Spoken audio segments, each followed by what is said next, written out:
नईम भाई क्या देखें जी, आज सबसे पहले तो कौम को बहुत बहुत मुबारकबाद हो, क्योंकि ये जीत इमरान खान की नहीं, आपकी नहीं, मेरी नहीं, ये पूरी कौम की जीत है। करप्शन के जरिए पैसा कमाया गया, मनी लॉन्ड्रिंग की गई और नैब से क्लीन चिट ली गई, जो आज के ब्लैक चिट में तब्दील हो गई है।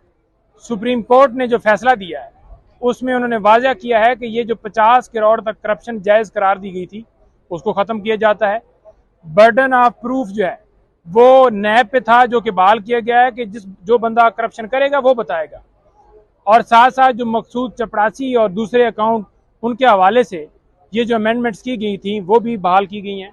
ये जो 7 दिन के अंदर अंदर सुप्रीम कोर्ट ने वाजह कहा है कि तमाम जो रेफरेंस डिस्पोज ऑफ किए गए, वापस भिजवाए गए, तमाम को जो है बहाल किया जाए और उसी जगह से ये शुरू होगी। इसके अंदर मैं बताऊं कि सेक्शन 4, 5, 9, 14 और 23 में अमेंडमेंट्स की गई थी।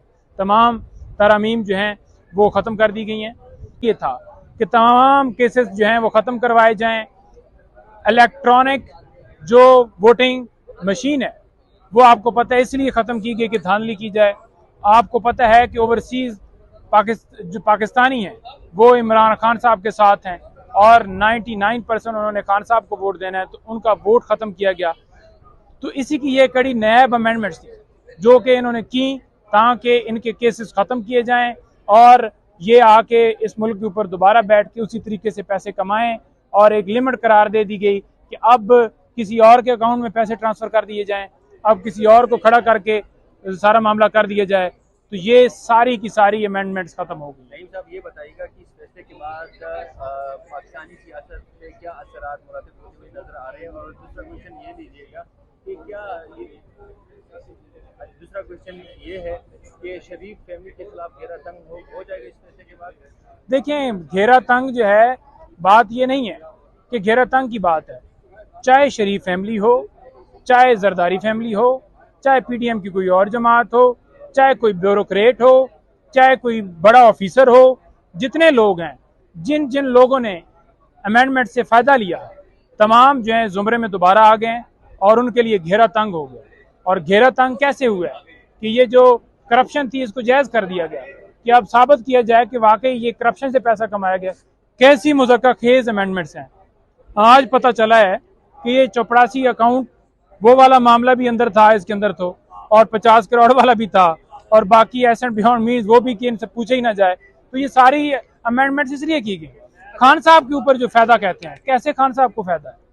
बात यह है कि जो उनके ऊपर केसेस बनाए गए हैं वो तो हैं ही 50 करोड़ से नीचे के, तो फायदा तो उनके लिए नहीं है, क्योंकि उनके ऊपर जो केसेस बनाए गए हैं वो 50 करोड़ वो तो इसके अंदर आते हैं। तो अगर उन्होंने फायदा लेना होता तो वो कहते कि ठीक है अमेंडमेंट्स ठीक हैं। उनको पता था 200 के करीब केसेस जो बने हैं। जब हुकूमत खत्म हुई, हमारी पहली मीटिंग हुई, खान साहब ने कहा कि अब ये लीगल जंग है और लीगल के साथ साथ सियासी जंग भी है और ये मेरे ऊपर केसेस बनाएंगे। उनको पता था कि केसेस ऐसे बनाएंगे जो कि समझ से बाहर होंगे। आपको ये भी पता है कि जमानत इसी वजह से कन्फर्म हो रही है कि खान साहब के खिलाफ कोई शवाहिद, कोई सबूत नहीं मिलता। अच्छा नईम साहब, ये बताइएगा जिस तरह नेब के हवाले से जो नेब तरामीम का केस काफी अर्से तक चलता रहा, तकरीबन 53 तक समाअत हुई है इसमें। कौम को आसान अल्फाज में ये बताइएगा कि नेब के अंदर इन्होंने कौन सी तरामीम की थी और जो अभी सुप्रीम कोर्ट ऑफ पाकिस्तान ने आज जो फैसला सुना और वो सारों को। मेरे भाई, मैंने पहले आपको बताया है कि जो 50 करोड़ करप्शन नहीं, फेडरल गवर्नमेंट जो डिसीजन देगी, गवर्नमेंट ऑफिस जो फैसले देगी, उनको नैब के अख्तियारात से बाहर कर दिया गया था। यानी कि उनके डिसीजन करप्शन के हवाले से या कोई पैसों के हवाले से, एसेट बियॉन्ड मीन्स के हवाले से वो ख़त्म कर दिए गए थे। आज वो बहाल हो गए हैं। 50 करोड़ तक जो करप्शन है उसको जायज़ करार दिया गया था। उससे नीचे जो है वो केसेस ही नहीं चलाए जाते थे नैब के अंदर। उसको बहाल कर दिया गया कि जो अगर 1 करोड़ की करप्शन होगी, 1 करोड़ का केस होगा तो वो चलेगा। ये नहीं कि 50 करोड़ से नीचे वाली जो है वो केस नहीं चल सकते। दायराकार इसको महदूद किया गया था। अच्छा, तीसरा ये था कि इसके अंदर जो वाज़े तौर पर उन्होंने ये कहा कि जो फेक अकाउंट्स हैं उनके हवाले से कि अगर मिसाल के तौर पर मकसूद चपरासी के अकाउंट में पैसे गए हैं, ठीक है, तो ये इनके ऊपर जुर्म बनता था कि आपके फैक्ट्री का मुलाजिम है जिसके पास पैसे नहीं है और आपने पैसे भेजे। इन्होंने इसको ख़त्म किया था, फेक अकाउंट्स को, वो बहाल कर दिया गया है। फिर बर्डन ऑफ प्रूफ क्या है जी?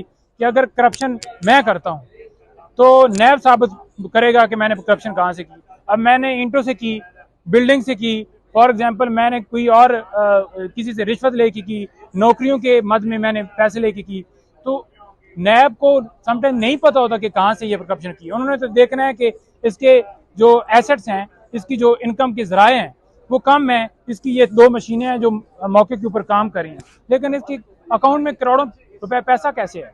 तो उसको उन्होंने ये कहा है कि वो खुद बताएगा कि मैं पैसे इधर इधर से लेता हूँ, ये मेरे अकाउंट्स हैं, ये मेरी गाड़ियां चलती हैं, ये मेरी मेट्रो चलती है जिससे मुझे इनकम आती है।